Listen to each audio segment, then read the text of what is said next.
मैं एम अली आप सभी का Haidari studio plan YouTube channel पे खैर मकदम करता हूँ।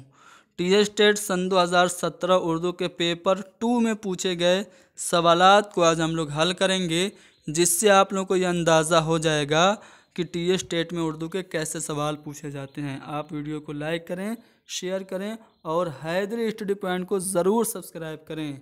तो यहाँ पे हम देखेंगे कि एक नज़्म दी गई है, इस नज़्म को पढ़ेंगे और पढ़कर सवालात के जवाब देंगे। नज़्म में क्या कहा जा रहा है? पहले मिसरे में ये कहा जा रहा है कि फ़कीराना आए सदा कर चले, मियाँ खुश रहो हम दुआ कर चले। शिफा अपनी तकदीर ही में न थी कि मकदूर तक दवा कर चले। वह क्या चीज़ है आह जिसके लिए हर एक चीज़ से दिल उठा कर चले। फिर आगे कहा जा रहा है कि जबी सजदा करते ही करते गई, हक़े बंदगी हम अदा कर चले। फिर आखिरी जो शेर है जिसमें शायर अपना तखल्लुस इस्तेमाल कर रहा है वो ये है कि कहें क्या जो पूछे कोई हमसे मीर, जहाँ में तुम आए थे क्या कर चले। तो जिसमें शायर अपना तखल्लुस इस्तेमाल करे उस शेर को हम मक्ता कहते हैं, ये आप ध्यान रखेंगे। चलिए अब हम इससे रिलेटेड सवाल देखते हैं। पहला जो सवाल है कि दुआ और दवा ये अल्फाज क्या कहलाते हैं? रदीफ, काफिया, मतला या फिर मक्ता।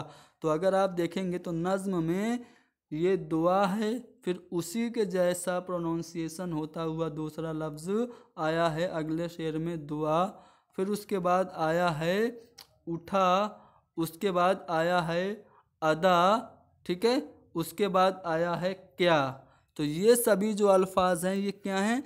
ये सभी अल्फाज कवाफ़ी हैं, यानी कि दुआ और दवा अल्फाज ये काफिया कहलाते हैं, जो एक जैसे अदा होते हैं, जो हम वज़न अल्फाज होते हैं, ठीक है, उनको हम काफिया कहते हैं।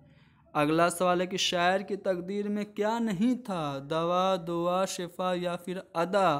तो अगर आप देखेंगे तो यहाँ पे इस वाले शेर में साफ साफ लिखा है कि शिफा अपनी तकदीर ही में न थी कि मकदूर तक तो दवा कर चले। तो यहाँ पे शायर की तकदीर में क्या नहीं थी? शिफा नहीं थी। अरे शिफा तो हमारी एक लर्नर का भी नाम है, वो बहुत ज़्यादा एक्टिव रहती है माशाल्लाह। शिफा बिनते हुसैन को ये क्वेश्चन डेडिकेट किया जाता है। चलिए तो शायर की तकदीर में क्या नहीं है? शिफा नहीं है। अगला सवाल है ये कि जबीन के मानी क्या है? देखिए जो फोरहेड होता है, पेशानी जो होती है, उसको हम जबीन कहते हैं, जबीन, ठीक है। महे जबीन कहा जाता है ना, महे जबीन यानी कि जिसका चेहरा, जिसकी पेशानी चाँद की तरह, उसको महजबी कहते हैं। तो यहाँ पे जबीन के मानी पेशानी हो गई, ठीक है। आगे बढ़ते हैं अगले सवाल पे।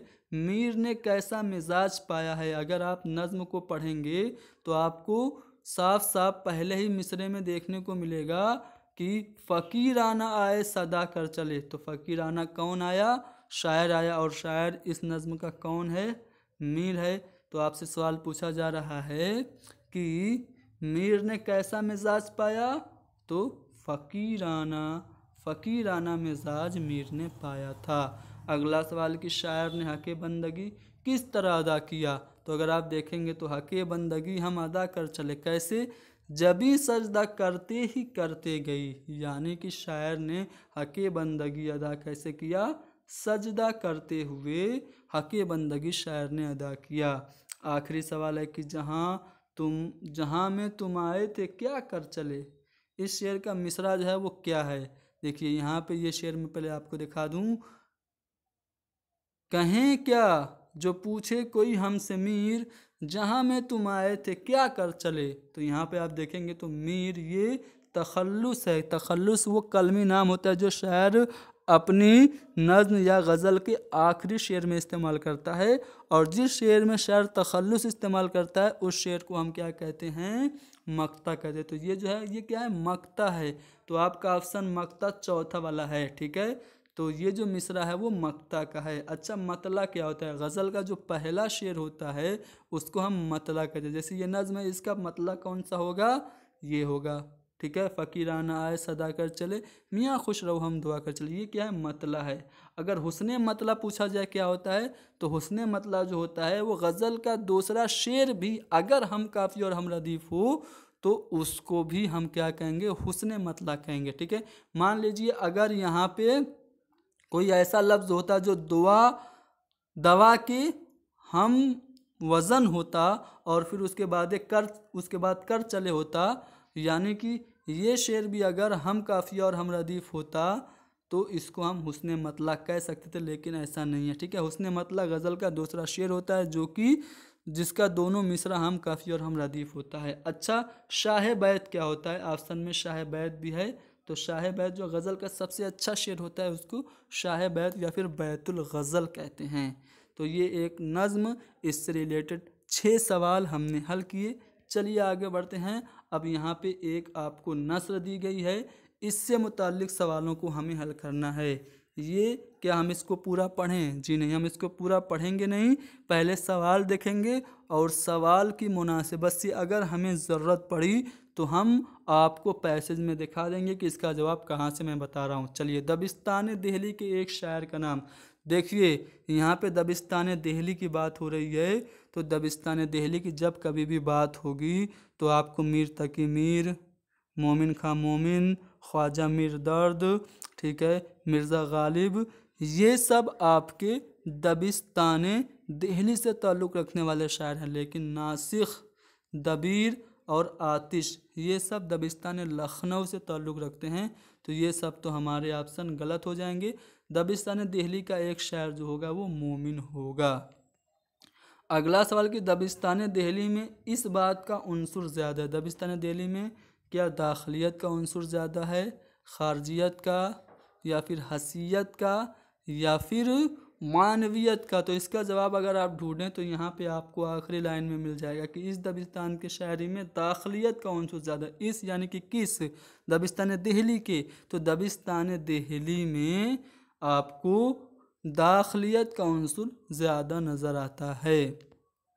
बिसात के लुग़वी माने यहाँ पे पूछा है, तो बिसात के लुग़वी माने चौसर और शतरंज का कपड़ा या तख्ता। चौसर खेलने के लिए या फिर शतरंज खेलने के लिए जो हम कपड़ा या फिर तख्ता इस्तेमाल करते हैं उसको बिसात कहते हैं।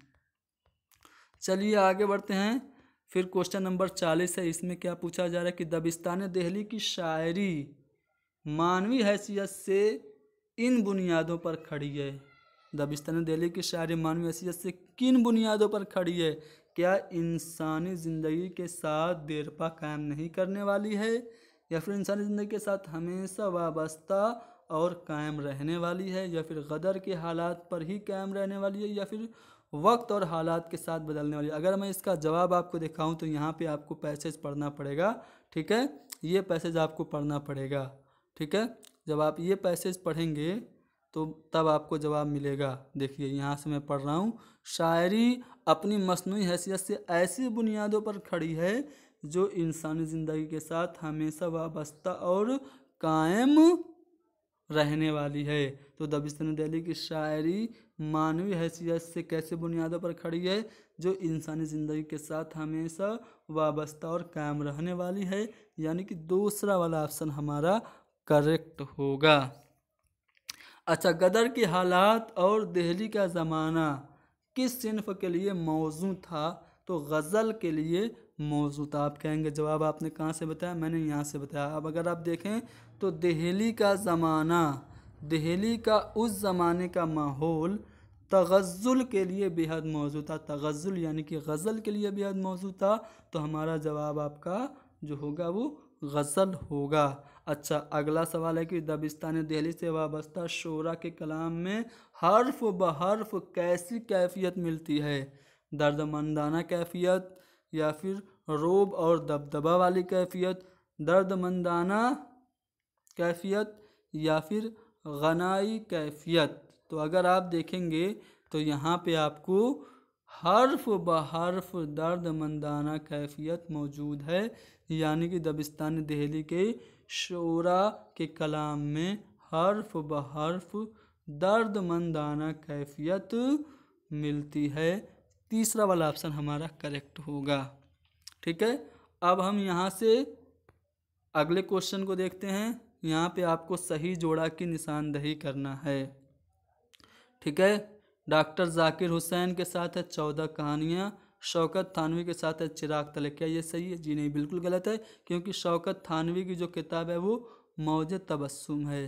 ठीक है, और सर सैयद की तो बहुत सारी है, जैसे कि रिसाला तहजीबुल अखलाक है, खुतबात अहमदिया है, तारीख़ ज़िला बिजनौर है। ठीक है, लेकिन गुबार खातिर नहीं है। गुबार खातिर किसकी है? मौलाना अबुल कलाम आज़ाद के खतूत का मजमूआ है। ठीक है, और मुश्ताक अहमद यूसुफ़ी की किताब है चिराग तले। ठीक है, तो ये तीनों जो जोड़े हैं लास्ट के तीनों बिल्कुल रॉन्ग हैं। तो सही कौन है? डॉक्टर जाकिर हुसैन की ही तसनीफ़ है 14 कहानियाँ, अब्बू खान की बकरी और 14 कहानियाँ, ये दोनों तसानीफ़ किसकी हैं? डॉक्टर जाकिर हुसैन की हैं।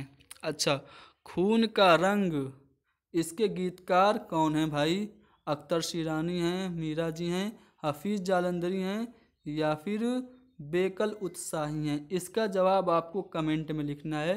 खून का रंग, इसके गीतकार कौन हैं? ठीक है, अगला सवाल कि मैं मजमून लिखता हूँ, ख़त कशीदा लफ्ज़ ज़मीर की कौन सी किस्म है? तो मैं ये जो है ये कौन सी किस्म है ज़मीर की? तो ये ज़मीर शख्सी है। ठीक है, पर्सनल प्रोनाउन है। चलिए, एक यहाँ पे शेर है, इसको आपको पढ़ना है और बताना है कि इस शेर में शायर ने कौन सी सिनत इस्तेमाल की है। बाजू में न तो मेरे, बाजू में न तू मेरे गिरहबाद, समझाऊं जो पंद उसे गिरहबाद। तो यहाँ पे गिरहबाद दो लफ्ज़ है जो कि एक ही जैसा है, प्रोनाउंसिएशन में सेम है, लेकिन इसकी मीनिंग दोनों अलग अलग है। एक गिरह बांधना यानी कि बाजू में गार्ड बांधना, यानी कि जो आम तौर से इमाम जामिन वगैरह बाजू में बांधते हैं हिफाजत के लिए, उसका मतलब हो गया। और यहाँ पे समझाऊं जो पंद उसे गिरहबाद, यानी कि अपने जहन में बैठा ले। तो एक का मतलब है बांधना और एक का मतलब है जहन में बैठाना। तो जब कभी भी किसी शेर में दो ऐसे अल्फाज इस्तेमाल हों जो कि देखने में और तलफ़ुज़ में एक जैसे हों लेकिन मीनिंग अलग अलग हो, तो उसको हम कहते हैं सिनत तजनीस। तो इस शेर में सिनत तजनीस है। जैसे मैं एक शेर आपको सुनाऊं, सब सहेंगे हम अगर लाख बुराई होगी, पर कहीं आँख लड़ाई तो लड़ाई होगी। यहाँ पे लड़ाई जो लफ्ज़ है 2 बार इस्तेमाल हुआ है, लिखने में और बोलने में सेम है लड़ाई लड़ाई, लेकिन दोनों का मानी जो है वो अलग अलग है। अगर कहीं आँख लड़ाई तो लड़ाई होगी, आँख लड़ाना एक का मतलब है किसी को देखना, किसी से मतलब क्या बोलते हैं उसको, मतलब छोड़िए, आप समझ पा रहे होंगे मैं क्या समझाना किसी से प्यार मोहब्बत की नज़र से किसी को देखना, एक ये हो गया, और दूसरा लड़ाई यानी कि झगड़ा हो गया। तो इस तरह से जब एक ही शेर में ऐसे 2 लफ्ज़ इस्तेमाल हो जो कि एक ही जैसे हों लेकिन दोनों की मानी अलग अलग हों, तो वहाँ पे सिनत तजनीस होती है। तो इस शेर में सिनत तजनीस है। अच्छा, धूप बारिश कोहरे की रिदाएं काट कर, तो यहाँ पे जो रिदाएं हैं ये ख़त कशीदा है, अंडरलाइन वर्ड है। तो आपको इसका मानी बताना है। तो रिदा के मानी होता है चादर। ठीक है, रिदा के मानी क्या होता है? चादर होता है। इसमें ज़र्फ़ से ज़ाहिर होता है, इसमें ज़र्फ़ ज़मान एक होता है, एक इसमें ज़र्फ़ मकान होता है, यानी कि इसमें ज़र्फ़ से ज़मान और मकान ज़ाहिर होता है। अगला सवाल कि वाह शेर तुमने मैदान मार लिया, ये किसकी मिसाल है? जब किसी चीज़ से कंपैरिजन करते हुए बाएन ही करार दे दिया जाता है, जैसे कोई बहादुर है तो उसको सीधे शेर बोल दिया जाए, ये ना कहा जाए तुम शेर की तरह हो, नहीं, बल्कि ये कहा जाए तुम शेर हो। तो वहाँ पे सिनत इस्तिआरा होती है। जैसे सिमली और मेटाफर अंग्रेजी में होता है ना, सिमली में क्या होता है? Like so as word comparison के लिए यूज़ होते हैं। ठीक है, कि love is like a dream, लेकिन जब इस तरह से यूज़ हो जाए कि लव इज़ ड्रीम या फिर लव इज़ ब्लाइंड, तब क्या होता है? तब वहाँ पे मेटाफर हो जाता है। तो जब किसी चीज़ का कंपैरिजन करें और कंपैरिजन करते हुए एक चीज़ को डायरेक्टली दूसरी चीज़ बता दें तो वहाँ पे सेनते इस्तिआरा होता है। वाह शेर, ये नहीं कह रहा अरे तुम तो शेर की तरह हो, सीधे कह रहा वाह शेर, अरे यार तुम तो शेर हो, डायरेक्ट उसको शेर बोल रहा है, तुमने मैदान मार लिया। तो यहाँ पे ये मिसाल इस्तिआरा की है। जैसे मैं एक शेर सुनाता हूँ, उसने भी मिसाल इस्तिआरा की है कि शेर की आमद है कि रन काँप रहा है, कि शेर की आमद है कि रन काँप रहा है, रन एक तरफ चरखे कोहन काँप रहा है। ये मरसिया मिर्ज़ा दबीर की मरसिया का एक दो मिसरा है जिसमें सेनते इस्तिआरा है। चलिए, वो इसमें ख़ास जो किसी सिफत या ख़ासियत की वजह से मशहूर हो जाए उसको हम क्या कहते हैं? खिताब कहते हैं। जी नहीं, खिताब तो ये तो दिया जाता है बादशाह की तरफ से। क्या उसको उर्फ़ कहते हैं या लक़ब कहते हैं या फिर तखल्लुस? तखल्लुस कलमी नाम होता है, उर्फ़ प्यार या मोहब्बत से किसी को कहते हैं। ठीक है, किसी ख़ास खुसूसियत या फिर सिफत की वजह से जो नाम मशहूर हो जाए उसको हम लक़ब कहते हैं। ठीक है, जैसे कि मौलाना अबुल कलाम आज़ाद को एपीजे अब्दुल कलाम आज़ाद को क्या कहते हैं? उनको मिज़ाइल मैन कहते हैं। उनकी खुसूसियत है कि वो मिज़ाइल को बनाए थे हिंदुस्तान के लिए, इसलिए उनको मिज़ाइल मैन कहा जाता है। ठीक है, तो ये लक़ब हो गया उनका। अच्छा, मलिक की जमा क्या होगी? देखिए इस तरह से लिखा हुआ है, मीम लाम काफ, लेकिन यहाँ पे लाम पे ज़ेर है, मलिक। मलक नहीं है, मलक तो बाद वो मलक तो उसका हो जाता है फरिश्ता और उसका जमा मलाइका हो जाएगा। ठीक है, लेकिन ये मलिक है तो मलिक के मतलब होता है बादशाह और इसका जमा मुलूक होगा। ठीक है, ये ज़ेर आपको देखना है। ठीक है, अगर इस तरह से लिख दे मलक ऊपर ज़बर तो इसका जमा मलाइका होगा। ठीक है, यानी फरिश्ते, लेकिन इस तरह से लिखे मलिक तो उसका जमा मुलूक होगा। ठीक है, तो ये मलिक लिखा है इसलिए इसका जमा मुलूक हो गया। ठीक है, अगर मुल्क होता तब उसका जमा ममालिक हो जाता। मुल्क यानी कि मीम पे पेश अगर होता इस तरह से मुल्क तो उसका जमा ममालिक ये वाला हो जाता, लेकिन इसका सही जवाब मुलूक होगा। अच्छा, हरूफ कमरी की निशानदेही। हरूफ कमरी वो होता है जिनसे पहले अगर अलिफ लाम लगा दें तो अलिफ लाम हज़फ न हो, साइलेंट न हो। ठीक है, तो जैसे ये दाल जाल रे जे ये हरूफ शमसी हैं।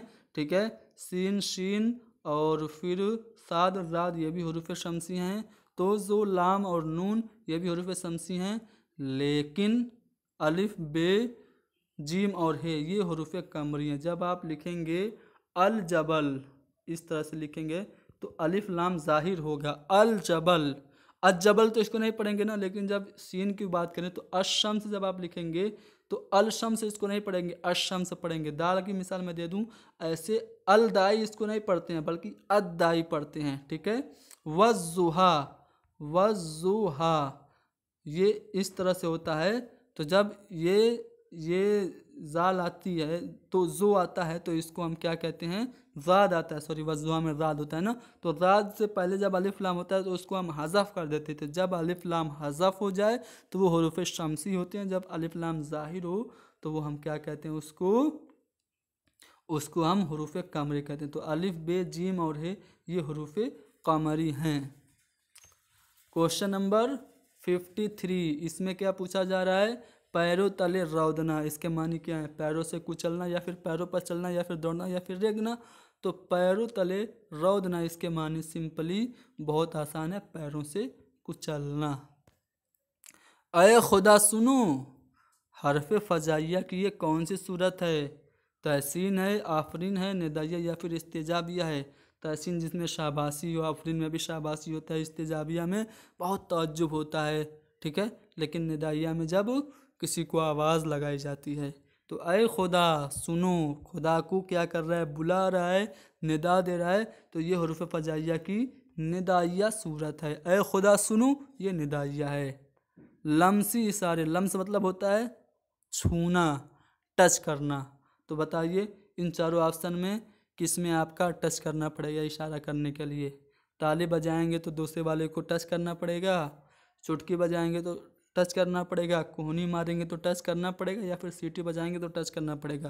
देखिए जब आप लमसी इशारे की बात करें, टच करके इशारा करें, तो उसके लिए आपको कोहनी मारना पड़ेगा। ताली बजाएं, अपने हाथ से ताली बजाएंगे तो उसको टच करने की ज़रूरत नहीं है, ताली बजा देंगे, इशारा कर देंगे, वो आपको देख लेगा। लेकिन लमसी इशारा, छू के इशारा करने के लिए आपको कोहनी मारना पड़ेगा। चलिए, किसके तहत आला सानवी यानी कि क्लास 6 to 8 में तीनों ज़बानों की तालीम को लाजमी करार दिया गया? 3 लैंग्वेज फार्मूला 6 से 8 तक के बच्चों के लिए किसने लागू किया, कंपलसरी किया? देखिए वैसे तो कोठारी कमीशन ने भी सिफारिश की थी 3 लैंग्वेज फार्मूला की, जो कि 1964 में आया था। लेकिन उससे पहले मुदालियर आयोग जो है, मुदालियर कमीशन, ये मुदालियर कमीशन ने 6 से 8 तक के बच्चों को 3 ज़बानों की तालीम को लाजमी देना करार दिया है। ठीक है, तो यहाँ पे मुदालियर आयोग सही जवाब होगा। चलिए, पढ़ना सिखाने के किस तरीके में बकरी की तस्वीर दिखाकर बकरी का तलफ़्फ़ुज़ कराते हैं, फिर बे का तलफ़्फ़ुज़ बताकर बे की शक्ल की मश्क कराई जाती है? क्या वो अबजदी तरीका है, जुमले का तरीका है, सौतियाती तरीका है, या फिर सौती तरीका है? तो जो सौती तरीका होता है उसमें हम किसी भी चीज़ की तस्वीर दिखा के उसका तलफ़्फ़ुज़ कराते हैं। ठीक है, तो ये सौती तरीका हमारा होगा। ठीक है, अच्छा चलिए ये बताइए, एक तालिबे इल्म अल्फाज, मुहावरों और ज़रबुल मसल का मफ़हूम समझता हो तो उर्दू तदरीस के इस इदराकी मकसद की तकमील होती है। अगर कोई भी बच्चा किसी भी वर्ड के, किसी भी इडियम्स एंड फ्रेजेस की मीनिंग को समझता है तो इसका मतलब क्या है? क्या वो तरकीब, मालूमात, तफ़हीम या फिर इतलाक़, वो कौन से मकसद को पूरा कर रहा है? तो वो तफ़हीम के मकसद को वो पूरा कर रहा है। ठीक है, तफ़हीम यहाँ पे सही जवाब होगा। ठीक है, अच्छा लिंगुआ फ़ोन जो ग्रामोफोन की तरह होता है उसको लिंगुआ फ़ोन भी कहते हैं। लिंगुआ फ़ोन किस काम में आता है? मुशायरों की सीडी बतलाने वाला आला या फिर तलफ़्फ़ुज़ दुरुस्त करने वाला आला। जो लिंगुआ फ़ोन होता है वो एक प्रोनाउंसिएशन को करेक्ट करने वाला एक टूल और मशीन होती है। तो यहाँ पे दूसरा वाला ऑप्शन सही है। आखिरी सवाल, मालूमात का बाबुद दाखिला, यानी आपकी जो मालूमात है वो आपके अंदर कैसे दाखिल होती हैं? ज़हन के ज़रिए दाखिल होती हैं। ठीक है, तो ये आपका क्या, ज़हन आपका, माइंड जो होगा वो आपका सही जवाब होगा। तो दूसरा वाला ऑप्शन सही है। ठीक है, आपको एक सवाल का जवाब बताना है। खून का रंग के गीतकार कौन हैं? अख्तर शिरानी, मीरा जी, हफीज़ जालंधरी या फिर बेकल उत्साही? कमेंट में आपको लिख देना है, वहाँ पे आपको आपका जवाब सही है कि गलत है आपको बता दिया जाएगा। तो ये हमने 2017 का पेपर 2 जो उर्दू का था उसको हल कर दिया। उम्मीद करता हूँ कि आपको पसंद आएगा। वीडियो को लाइक कीजिए, शेयर कीजिए, हैदरी स्टडी पॉइंट को ज़रूर सब्सक्राइब कीजिए। Thank you very much.